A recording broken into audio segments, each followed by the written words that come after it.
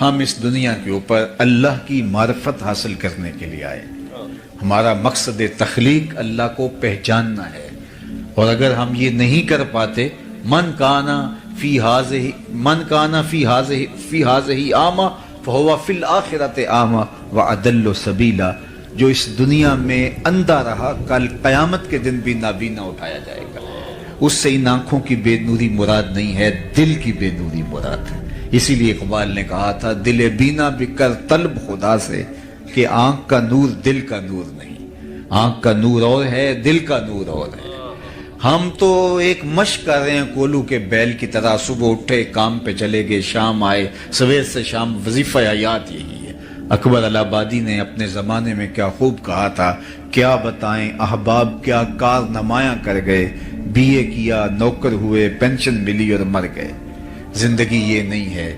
زندگی ایک مقصد کے ساتھ جڑی ہوئی ہے. ہم یوں ہی آئے نہیں ہیں. اگر رزق کمانا ہی مقصد حیات ہے تو یہ تو چیونٹی بھی کماتی ہے. صبح اپنی بل سے نکلتی ہے، کسی کو ضرر نہیں دیتی، رزق اکٹھا کرتی ہے، برسات کے لیے جمع بھی کرتی ہے، بچوں کا پیٹ بھی بھرتی ہے، اپنی ضرورت بھی پوری کرتی ہے. پھر کیا فرق ہوا ایک چیونٹی میں اور ایک انسان میں؟ پرندے کتنا خوبصورت گھونسلہ بنا لیتے ہیں. اگر یہی وظیفہ ہمارا ہے تو کیا فرق پڑتا ہے ہم اور ان کے درمیان؟ ہم اشرف کاہے کو ہیں، ہم افضل کاہے کو ہیں؟ ہمارے سر پہ کرامت کا تاج کیوں رکھا گیا ہے؟ اگر وہی وظائف ہیں جو جانوروں کے ہیں، جو حشرات الارض کے ہیں، چوپایوں کے ہیں، وہی ہمارے وظائف ہیں، تو پھر کیا فرق پڑتا ہے؟ ہم اشرف المخلوقات کیسے ہو گئے؟ تو ہمارا کوئی اور وظیفہ ہے جسے ہم پہچاننا چاہیے. ہم اپنے لیے نہیں، اوروں کے لیے جیتے ہیں. تو 3 نیات کے ساتھ رزق کمانا عین دین ہے. سب سے پہلی نیت جو ہمیں مستحضر ہونی چاہیے، اپنے آپ کو سوال کی ذلت سے بچانے کے لیے رزق کمایا جاتا ہے، تاکہ میری ضرورت ظاہر ہے میرے ساتھ جڑی ہے. اگر کماؤں گا نہیں تو کسی کے آگے ہاتھ پھیلاؤں گا. تو اس لیے رزق کمایا جاتا ہے، تجارت کی جاتی ہے، مزدوری کی جاتی ہے، کاشتکاری کی جاتی ہے، ملازمت کی جاتی ہے، یا کوئی اور کام کیا جاتا ہے تاکہ میں سوال کی ذلت سے بچ سکوں. دوسرا مقصد اپنے زیر کفالت لوگوں کی ضرورت کی تکمیل ہے. جو میرے زیر کفالت ہیں، بچے ہیں، بیوی ہے، والدین ہیں بوڑھے، اور اگر بہن بھائی ذمے ہیں تو ان کی ضرورت کی تکمیل کے لیے رزق کمایا جاتا ہے، چونکہ وہ ہمارے ذمے فریضہ عائد ہوتا ہے. یہ دوسرا مقصد ہے. تیسرا مقصد رزق کمانے کا یہ ہے، اللہ مجھے اور میرے زیر کفالت لوگوں کی ضرورت سے زیادہ دے دے تو میں معاشرے کے ان لوگوں کی ضرورت پوری کروں گا جو کسی وجہ سے اپنی ضروریات کی تکمیل نہیں کر پاتے. کثیر العیال ہیں، اپاہج ہیں، کمزور ہیں، اور کوئی اور ان کو عذر لاحق ہے جس کی وجہ سے وہ اپنی ضرورت پوری نہیں کر سکتے. کہتے ہیں ان 800 احادیث کا میں نے ایک اور خلاصہ تیار کیا تو میرے پاس رہ گئی 4 حدیث. اللہ اکبر. یہ حضور کا نمایاں وصف ام المومنین حضرت خدیجہ الکبریٰ نے بیان کی ہے. جب نکاح ہوتا ہے حضرت خدیجہ کے پاس تو بہت سارا مال وہ حضور کی خدمت میں ڈھیر کر دیتی ہیں کہ حضور اب یہ میرا نہیں رہا، آپ کا ہے. اور آقا کریم اس میں سے 1 درہم بھی نہیں رکھتے، سب غریبوں میں بانٹ دیتے ہیں. اللہ اکبر. چوتھا وصف حضور کا بیان فرمایا کہ بتکر الضیف، آپ مہمان نوازی کرتے ہیں، اعلیٰ درجے کے مہمان نواز ہیں. اللہ اکبر. مہمان اپنی قسمت کا رزق ساتھ لے کے آتا ہے اور برکت چھوڑ کے جاتا ہے. اور اسی لیے جو ہے وہ یہ اچھا لگتا ہے کہ لوگوں کو کھلایا جائے. حضرت شاہ شاہاں، میر میراں، پیر پیراں، حضرت سیدنا شیخ عبد القادر الجیلانی علیہ رحمہ و رضوان فرماتے ہیں، آدھا فقر بھوکوں کو کھانا کھلانا اور برہنہ بدن لوگوں کو لباس پہنانا ہے. باقی جتنے بھی ریاستیں، عبادتیں، دیگر اعمال وہ آدھے میں آتے ہیں. تو اسی لیے وہ یہ پنجابی کا کلام پڑھ رہے تھے تو مجھے حوصلہ ہو گیا میں بھی کوئی پنجابی کا شعر پڑھ لوں. تو اس پر ہمارے پنجابی شاعر بابا بلے شاہ نے کہا تھا، اٹ کھڑک کے دکڑ وجے تتا ہوئے چولہا. وہ کھانے پہ لوگوں کو بانٹنے میں مہمان نوازی کے حوالے سے انہوں نے قلم توڑ دیا. اٹ کھڑک کے دکڑ وجے تتا ہوئے چولہا،